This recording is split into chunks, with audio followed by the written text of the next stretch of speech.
Martín Vizcarra ya tiene su tarjeta de socio en el exclusivo Club Barbadillo. Es el lugar donde los expresidentes peruanos se reencuentran para recordar viejos tiempos y viejas coimas. El juez Jorge Chávez Tamaris le regaló 5 meses de prisión preventiva por las presuntas propinas de 2,3 millones de soles que habría recibido en los proyectos Lomas de Hilo y Hospital de Moquegua. Según la fiscalía, el autodenominado lagarto no solo direccionó las obras, sino que además repartía la torta sin invitar a nadie más. La defensa, por supuesto, dice que todo es un malentendido y que Vizcarra solo seguía recomendaciones de la ONU, como si la UNOPS hubiera incluido en su manual un capítulo sobre depósitos en partes. El magistrado no se tragó el cuento del yo no me voy, aquí me quedo y vio riesgo de fuga por todos lados. Familia en otra región, contratos de trabajo que parecen hechos con plumón y papelógrafo y un domicilio que suena más a dirección postal que a arraigo real. Para el juez Chávez, Vizcarra no tiene vínculos sólidos que lo amarren a Lima y sus movimientos dan para sospechar que podría tomar unas vacaciones prolongadas en algún lugar sin tratado de extradición. Así que la comparecencia con restricciones se fue al tacho y el expresidente se convirtió en el 5º inquilino provisional del pabellón de presuntos corruptos. Por supuesto, Vizcarra dejó un mensaje a sus seguidores antes de irse en cana. No esperábamos menos de un influencer como él. Hola, si estás viendo este video es porque han dictado detención preventiva contra mi persona. Esto yo ya lo sabía hace 2 días, porque había una resolución que incluso estaba firmada, dando este resultado. Porque esto no se trata ya de justicia, se trata de política.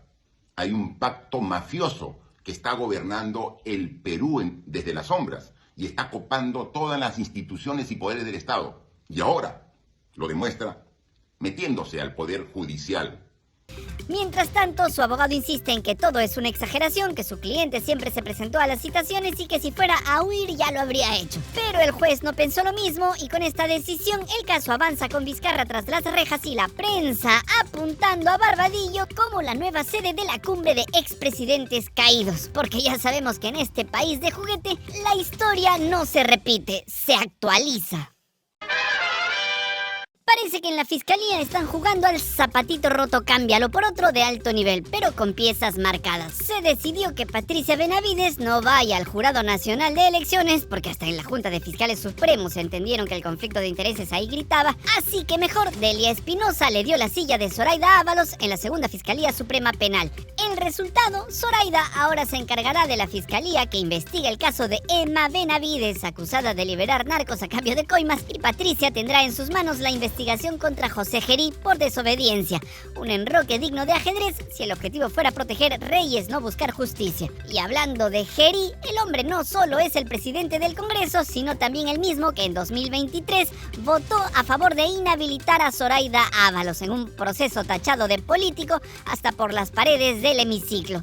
Según el famoso testigo estrella Jaime Villanueva, Gerí habría puesto su voto como ficha de canje, archivarle una investigación a un aliado político a cambio de dejar fuera a Ábalos. Ironías de la vida. Ahora su caso, por no cumplir una orden judicial de someterse a un tratamiento psicológico, queda en manos de Patricia Benavides, cuya hoja de investigaciones propias y aparece una enciclopedia criminal. El discurso oficial dice que todo esto es para mejorar la persecución penal y beneficiar a la sociedad. Claro, porque nada dice eficiencia como poner a una fiscal como Benavides, investigada por casos como los cuellos blancos del puerto, a manejar expedientes que pueden tocar intereses políticos y judiciales delicados. Al final, este reacomodo parece menos un acto de gestión y más una operación quirúrgica para garantizar que las piezas caigan donde más conviene. Porque en la fiscalía, como en el ajedrez, no siempre gana quien mueve mejor, sino quien controla el tablero. Los niños gritaban, ancianos en casa, los niños policías, o sea, militares también, quemando a todas las casas también, barría todo. Quemando, después de ahí nos hemos escapado a un barranco. Después de ahí, cuando anoche, de vuelta nos hemos cambiado a otro sitio. En mi casa también un niño lo ha matado y lo había quemado. Vivo nomás la habían quemado. Con su vegetal la había quemado en mi casa.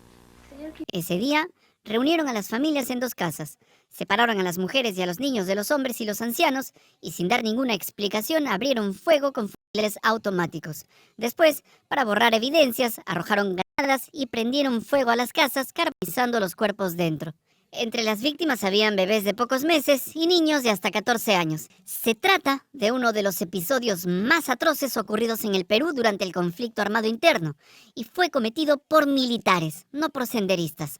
Hoy se cumplen 40 años de la masacre de Acomarca, ocurrida el 14 de agosto de 1985 en la comunidad de Acomarca, provincia de Vilcas, Huamán, en Ayacucho. Ese día, al menos 18 efectivos del ejército peruano, al mando del subteniente Telmo Hurtado y del teniente Juan Rivera Rondón, ejecutaron a 69 campesinos, en su mayoría mujeres, ancianos y 23 niños, bajo la acusación de ser colaboradores de Sendero Luminoso. El subteniente Telmo Hurtado, conocido como el Carnicero de los Andes, justificó los hechos alegando que los civiles eran terroristas o simpatizantes, aunque luego confesó que en realidad la orden era eliminar a toda la población para impedir el avance subversivo. Durante años, el caso fue encubierto. Hurtado incluso fue protegido por el Estado y ascendido hasta que huyó a Estados Unidos. Fue extraditado en 2011 y en 2016, junto a otros 9 militares, recibió una condena de 23 a 25 años de prisión. La Corte Interamericana de Derechos Humanos determinó que la masacre de Acomarca constituyó una violación masiva y sistemática de los derechos humanos y que el Estado peruano debía investigar, sancionar y reparar a las víctimas. Ayer, Dina Boluarte se cayó en las víctimas de Acomarca y de los cientos de peruanos inocentes que fueron asesinados por policías y militares durante el conflicto armado interno. Ayer, este corrupto, asesino y asqueroso gobierno promulgó una nueva ley de amnistía para limpiar, favorecer y liberar a violadores de los derechos humanos que ya tienen sentencia y reconocimiento internacional, como el caso Acomarca, repitiendo la impunidad que el propio sistema interamericano ya había anulado en los años 90. En 1984, en las comunidades ayacuchanas de Manta y Vilca, un destacamento militar cometió una de las atrocidades más emblemáticas del conflicto armado interno: la violación sistemática a mujeres campesinas, muchas de ellas adolescentes, a manos de soldados que llegaron bajo el pretexto de combatir a Sendero Luminoso. Durante años, las víctimas vivieron en silencio, cargando con el estigma, el miedo y la impunidad. Recién décadas después lograron que el Poder Judicial reconociera estos crímenes como de lesa humanidad y condenara a varios militares responsables. Fue una victoria parcial contra la impunidad, pero sobre todo un precedente de que los delitos sexuales cometidos en contexto de represión estatal no prescriben y deben ser juzgados sin importar cuánto tiempo haya pasado. Con la ley de amnistía promulgada ayer por Dina Boluarte, todos estos avances corren el riesgo de ser borrados. El Estado, que antes decía reconocer y reparar a las víctimas, ahora pretende garantizar impunidad a los perpetradores, usando una norma hecha a medida para proteger a policías y militares acusados de ejecuciones, desapariciones y violencia sexual. Esta ley no solo ofende la memoria de Manta y Vilca, sino que reabre la herida de miles de familias que llevan décadas luchando contra el olvido. Ayer, miércoles 13 de agosto de 2025, Dina Boluarte se convirtió oficialmente en la madrina de la impunidad. En una ceremonia en Palacio de Gobierno, llena de aplausos, medallas y olor a naftalina, promulgó la ley que perdona a militares, policías y comités de autodefensa acusados, investigados o hasta condenados por violaciones a los derechos humanos durante el conflicto armado interno entre 1980 y 2000. Sí, así como lo escuchas, si mataste, torturaste o desapareciste gente y tenías uniforme, feliz día de la amnistía. La norma es tan generosa o asquerosa que alcanza a quienes ya tienen sentencia firme y a los que todavía están en proceso. Según cálculos, se verán beneficiados más de 150 condenados y alrededor de 600 procesados. O sea, casos como Barrios Altos, donde el Grupo Colina ejecutó a 15 personas, incluyendo un niño de 8 años, La Cantuta, donde 9 estudiantes y un profesor fueron secuestrados, asesinados por el Grupo Colina y enterrados en fosas clandestinas en 1992, o el caso Acomarca, que hoy cumple 40 años y acabamos de recordar, y el caso Manta y Vilca, podrían terminar en el tacho de la historia judicial del Perú. Pero no es todo. Si tienes más de 70 u 80 años y no te condenaron por terrorismo o corrupción, también te borran la cuenta. Una amnistía humanitaria, dicen, aunque la humanidad de las víctimas parece que no les importa. La escena en Palacio fue digna de un álbum de figuritas del Congreso. Fernando Rospigliosi, Marta Moyano, Jorge Montoya, José Cueto, José Williams, Víctor Flores, todos felices como niños en Navidad. También estaban el premier Eduardo Arana, ministros de Estado, y un desfile de altos mandos militares y policiales aplaudiendo la medida, como si fuera un acto heroico y no un retroceso brutal en derechos humanos. El miércoles 13 de agosto de 2025, Dina Boluarte no solo firmó una ley de amnistía para militares y policías que cometieron violaciones a los derechos humanos en el pasado, también, de paso, se regaló a sí misma un escudo político para el presente, porque no hay que olvidar que la señora está bajo investigación fiscal por las muertes de al menos 50 civiles durante las protestas entre diciembre de 2022 y febrero de 2023, todas causadas por disparos de militares y policías bajo su mando. Hablamos de casos como los de Ayacucho, donde el 15 de diciembre de 2022, en un operativo militar para retomar el aeropuerto, fueron asesinadas 10 personas con disparos de fusil. O en Juliaca, el 9 de enero de 2023, cuando 18 civiles murieron por balas de la policía y el ejército. La Comisión Interamericana de Derechos Humanos concluyó que hubo uso excesivo y letal de la fuerza, y que varias víctimas recibieron disparos en la cabeza, el tórax y la espalda. Por eso la ironía es monumental. Mientras Dina enfrenta investigaciones por homicidio calificado y lesiones graves en agravio de manifestantes, promulga una ley que borra delitos similares cometidos por uniformados en décadas anteriores. Un guiño a los militares y policías de hoy, por si acaso mañana hay que devolverles el favor. Con esto, cualquier futuro proceso por muertes bajo el gobierno de Dina Boluarte podría encontrar el mismo camino de la impunidad si la correlación política se mantiene. Ayer, Dina Boluarte no solo promulgó la ley de amnistía que blinda a militares y policías que cometieron y están acusados de violaciones de derechos humanos, sino que lo hizo con un gesto que debería helarle la sangre a cualquier demócrata. Le abrió las puertas de Palacio de Gobierno a un condenado por violación de derechos humanos. El general Juan Rivero Lazo, integrante del sanguinario Grupo Colina y sentenciado a 25 años de prisión por la masacre de Barrios Altos, estuvo ahí como invitado de honor, estrechando la mano y abrazándose con Boluarte. No es un desliz, no es un error protocolar, es un mensaje político brutal, una declaración abierta de impunidad y desprecio por las víctimas.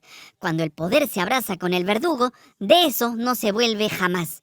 Por si fuera poco, la Corte Interamericana de Derechos Humanos había pedido que no se aprobara la ley de amnistía, recordando que las amnistías por violaciones a los derechos humanos están prohibidas por el derecho internacional.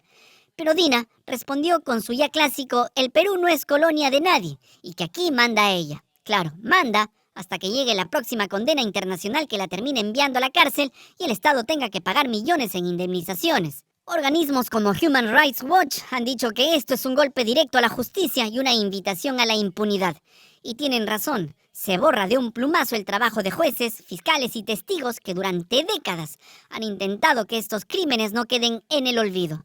Las víctimas de Barrios Altos, La Cantuta, Acomarca y tantos otros casos seguramente están recibiendo hoy otro balazo, esta vez disparado desde Palacio de Gobierno, porque la historia se repite. Primero te matan, luego te niegan justicia y ahora oficialmente te borran del registro. Dina Boluarte y su alianza con el Congreso acaban de abrirle la puerta a la impunidad más grande desde las amnistías del dictador Fujimori en los 90. Con esta ley, el mensaje es claro. Si eres militar o policía y cometes violaciones a los derechos humanos, tranquilo. Tarde o temprano el Estado te va a premiar con una ley para que salgas libre, con honores y sin una mancha en tu expediente. Estamos seguros que todavía queda el Poder Judicial, donde aún hay jueces defensores de los derechos humanos que podrán aplicar el control difuso. Como también estamos seguros quedan policías y militares buenos, honestos, con dignidad que combatieron al terrorismo sin manchar el uniforme.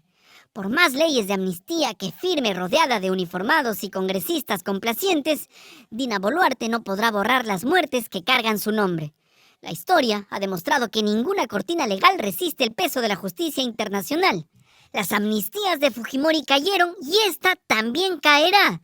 Y cuando eso ocurra, ni el blindaje del Congreso ni las ceremonias pomposas en Palacio evitarán que Boluarte se siente en el banquillo para responder por los 50 peruanos asesinados bajo su gobierno. Porque la impunidad puede ser temporal, pero la justicia tarde o temprano llega.